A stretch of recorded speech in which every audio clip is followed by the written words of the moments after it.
So in today's lecture we are going to study about Nyquist stability criteria. Okay, so when the system is stable, the system to be stable, the roots of characteristic equation. What is roots of or what is characteristic equation? If you remember, in last lecture we studied about 1 plus k s plus z1 till s plus zm divided by s plus p1 till s plus pn. Okay, and this guy is equals to 0, or we can say qs is equals to 0. So the root of this equation must lie in the left half of S plane. That is what we know from the earlier lectures. Now these roots of characteristic equation turn out to be 0 of this qs. So if 0 are confusing, you just leave it. But as you know that the numerator terms, you always call them 0. Okay, so the question arises, what if open loop system has a pole in right half plane, which means the open loop system is unstable.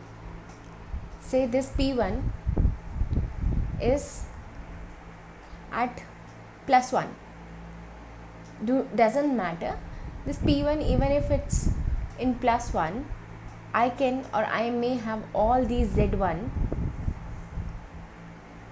till zm zn to be on the left half plane. The expression for qs therefore such as that even if open loop system is unstable, the closed loop system may be stable because these are open loop poles and these are closed loop poles. We will see an example also. So meaning to say that even if open loop system is unstable, I can make it stable. And this is not what Nyquist will tell us. How do Nyquist will just tell us the closed loop system stable or not. Okay, so write on any of these numerator guys z1 till zm. There are, if you remember, we have written it as s plus z1 dash till s plus zn dash divided by, when we solve it, then we take it on this side. Okay,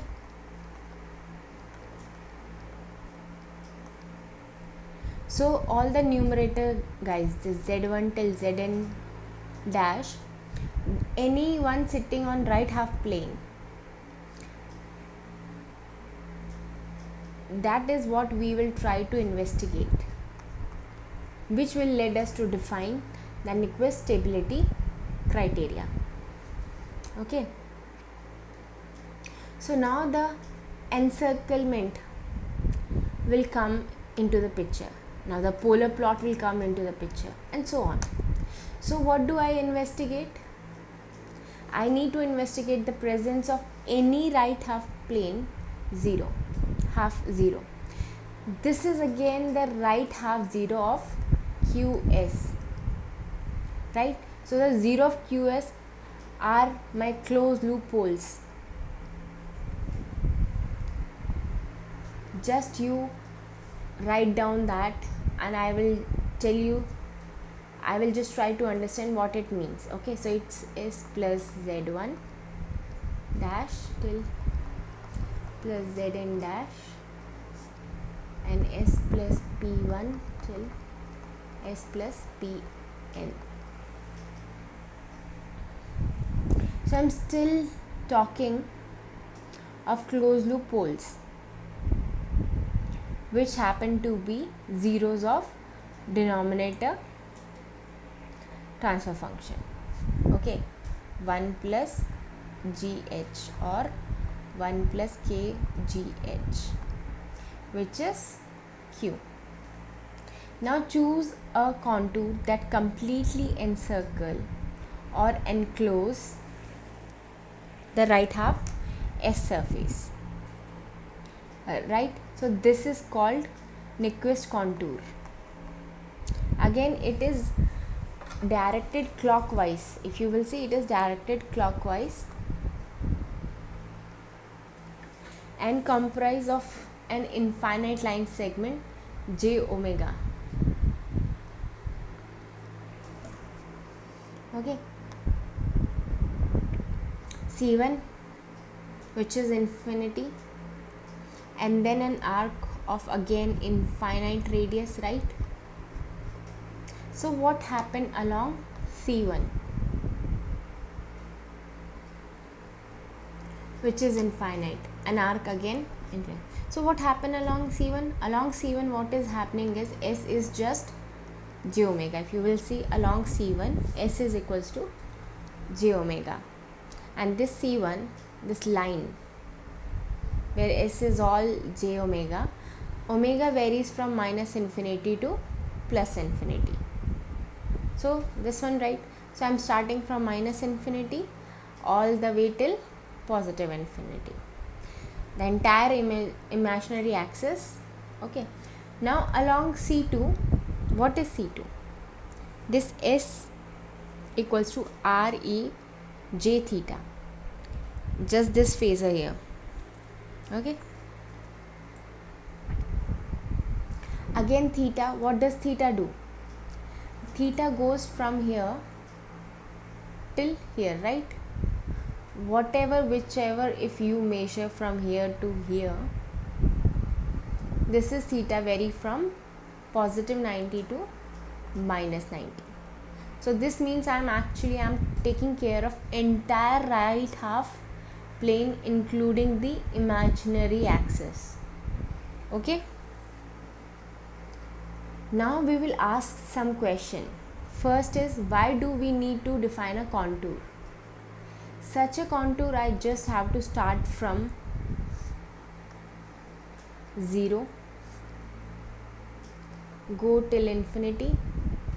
If you know, positive j omega going to infinity and minus j omega going to negative infinity. Not only that, I also have to travel r j theta, where r going to infinity.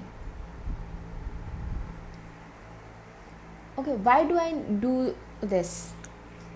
Well, such contour enclose all the right half S plane, all the right half poles and zeros of my characteristic equation. Now suppose this start, everything will now starts to make a sense of what we do so far. Suppose there are zeros and poles of QS in the right half plane. Okay, so we will just write out Z zeros. So zeros of QS where S plus Z1 dash, S plus Z2 dash, and so on till S plus Zn dash. Okay, then we have poles, which is S plus P1, S plus P2. Okay, so these all are my open loop poles. In another word, all these Z1 till Zn dash are the closed loop poles. Okay, so S moves along Nyquist contour in S plane. This is the Nyquist contour, which we define as an entire right half plane. Now S moves along the contour in S plane. A closed contour is traversed in QS plane, which encircle the origin. Okay, let's say this is my Nyquist contour and it has zeros here, poles here, okay, few more zeros, okay, few more poles, So whatever, now if I map this contour, what I want to go from S plane, so this is my S plane and the Nyquist contour, and I want to see what happen in QS plane. So this QS plane will encircle the origin, right? That is what we have learned from our last lecture. Okay. So write these things encircle the origin. So as S move along Nyquist contour in S plane, the closed contour is transverse in QS plane, which enclose the origin, and is equals to P minus Z times the counterclockwise direction. Okay, so this is what we also observe somewhere here. The encirclement of origin is P minus Z times the counterclockwise direction. Now what has this to do with stability? I'm still talking of so many things. I talk of polar plot, I talk of omega from 0 to infinity, I talk of encirclement of poles and zeros, and then correspondingly I said something about something in clockwise, something happening in clockwise direction. Now we will see this actually makes sense, right? Now how we test stability with these encirclement of origin. Now I will again ask myself a question. When is the system stable? Well, for the system to be stable, there should be no zeros of QS, this guy, in the right half S plane, because this zeros of QS are the roots of this characteristic equation, and these are also the poles of closed loop system. Now for this system to be stable, Z should be equals to 0. My Z should be equals to 0, system to be stable. There should be no 0 on the right half plane, and Z is always 0. So if the number of encirclement is counterclockwise direction, and this is N is my number of encirclement in anti-clockwise direction, is equals to number of poles of QS in right half plane, because my contour is just right half plane. So this might be P1, this might be P2, this might be P3, this might be P4, and so on. So these are 4 of these guys sitting here. I'm not assuming another, I will just clear it once.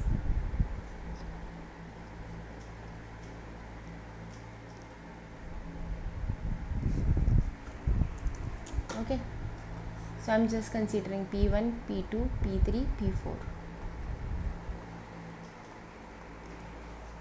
So these 4 of these guys sitting here, then N should be equals to 4 if system should be stable. There should be no 0. So all these Z1 till Zn should be on left half plane. So none of them should be sitting on right hand side. So Z should be equals to 0. Now if Z is equals to 0 and I measure the number of counterclockwise encirclement, why should that match? That should match the number of poles from P1 till Pn on the right half plane. Okay. So again, stability is linked with encirclement of origin, and for system to be stable there should be no 0 of QS in right half plane, and that means N should be equals to my P, which we have just discussed. Okay, so this means that for the closed loop system to be stable, the number of counterclockwise encirclement of origin of QS plane should equals to number of right half S plane. That is what I just explained through different things. So these are open loop unstable poles, so I don't really worry. Now in the open loop is some unstable, open loop is unstable, I can't do anything, so let's close the book and go home. No, there is still hope. If n is equals to p, then my closed loop system is stable, right? And if open loop system is a nice guy, if it is stable, the closed loop system is stable. And if and only if n equals to p equals to 0. So if all these guys are well behaved, those z1 till zn dash, then there is no p which is on right half plane, which means this number p here will goes to 0. So n is equals to p and p is equals to 0. So my system, my stability now translate to the number of times I encircle the origin in counterclockwise direction, right? So for example, if all these poles are stable, say n is equals to 1 or minus 1, then my system is unstable because, well, there are no poles, or all poles are equals to 0, and whenever z is greater than 1 or equals to 1, then I am unstable, right? So I always want z to be 0. So this is necessary condition. Now p equals to n is equals to p is equals to 0, which means no encirclement of origin. So in this entire reason, I don't have encircle 0, which I should never encircle. I should never encounter zeros, and I also never encounter poles here. Okay, so maybe my contour here, when there is no poles, no zero, might just be here. Okay, everything is on left hand side, therefore I am happy. So you might say, ma'am, this is actually too complicated, because I start with an expression which is already look complicated. There are m zeros, which we had talked 1 plus k. There are m zeros, m poles, m zeros and n poles, and I have to compute all this, compute these numbers. That might be cumbersome. So, however, this is actually given to me, right?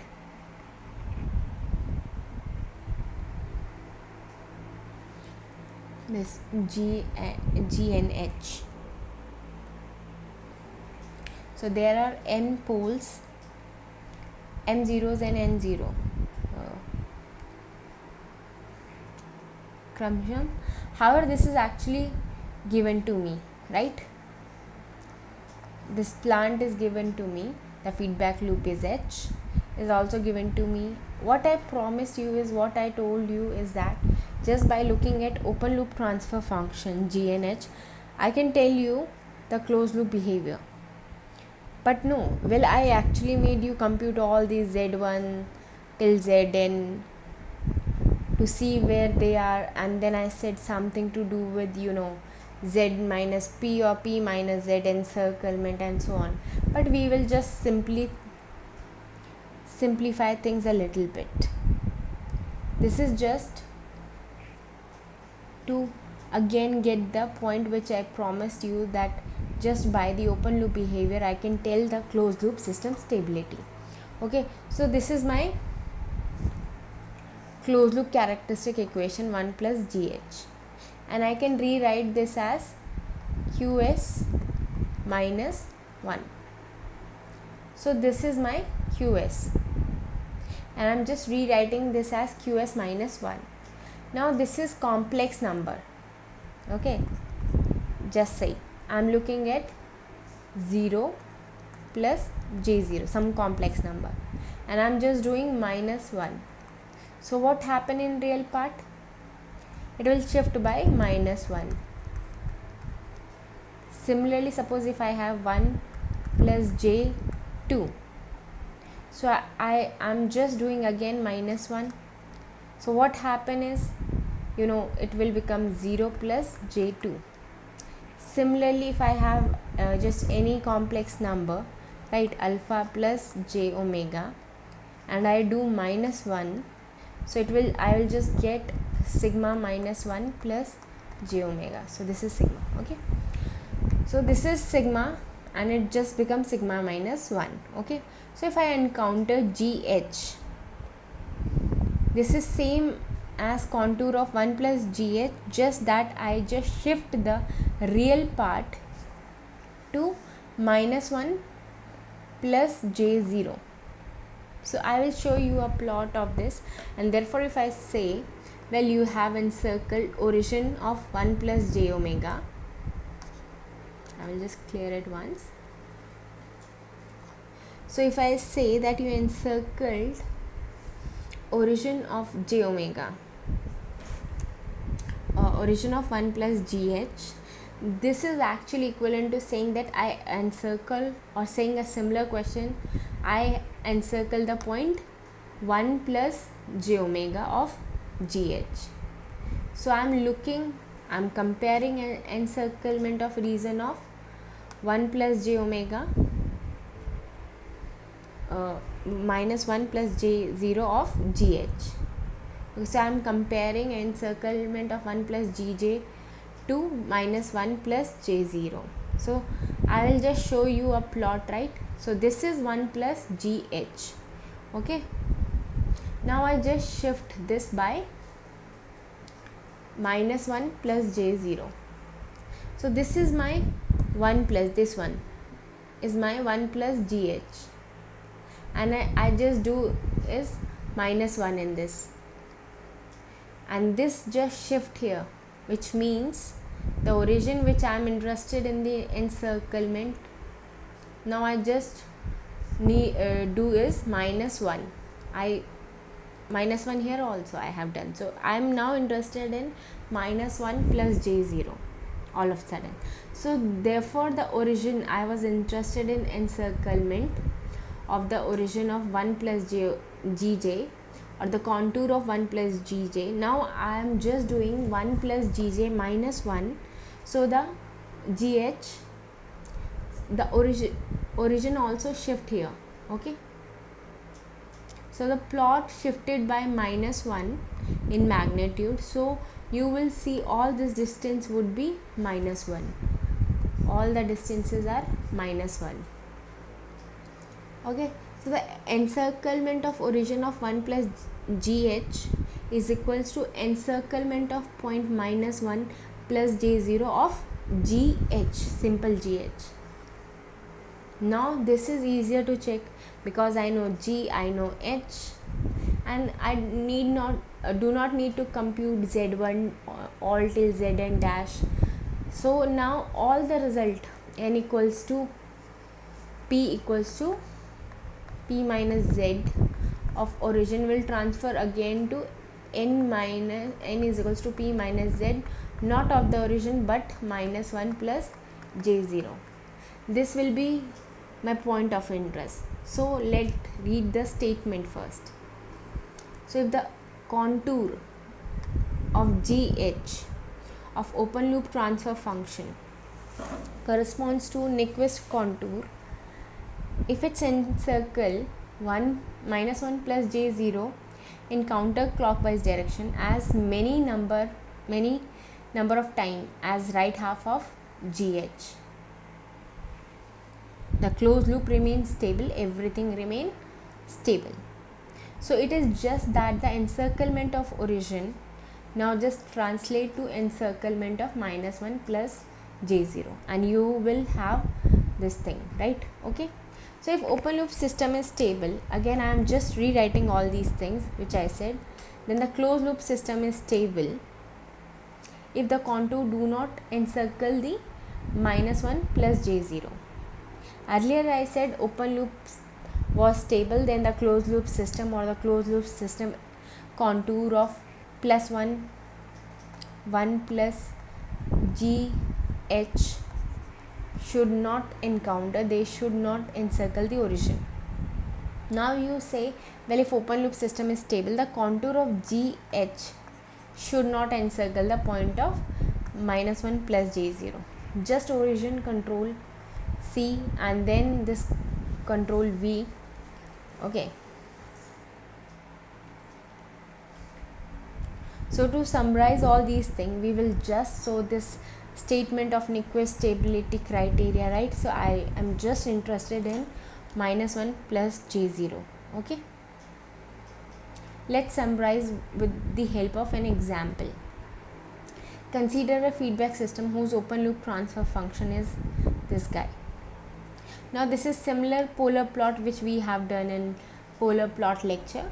So let me slowly go from here till here, this one. So I'm just interested in little more in doing here a plot from 0 to infinity. Now a plot little more right? I am also interested in minus infinity, because I just plot omega from 0 to infinity. I am just looking at this contour, but I am interested in the entire right half plane. So I just the same thing, I just look what happening from omega -1 minus infinity, nothing changed. It just have to be compute again the angle and the phase, the angle and the magnitude, or the magnitude and the phase. Okay, so we can calculate the same thing for minus infinity. So for this example, well, the infinite semicircle arc, it get mapped to the origin, the plot of GH. Okay, so this is my origin, somewhere here is my point -1. It is not even in the graph. So I am now near nowhere near -1 plus J0. So what do I conclude is that the plot of GH, again there is no distortion here. So I will just take care of this. So this is my plot of GH, right? And then it doesn't encircle -1 plus J0 for any positive value of K, T1 and T2.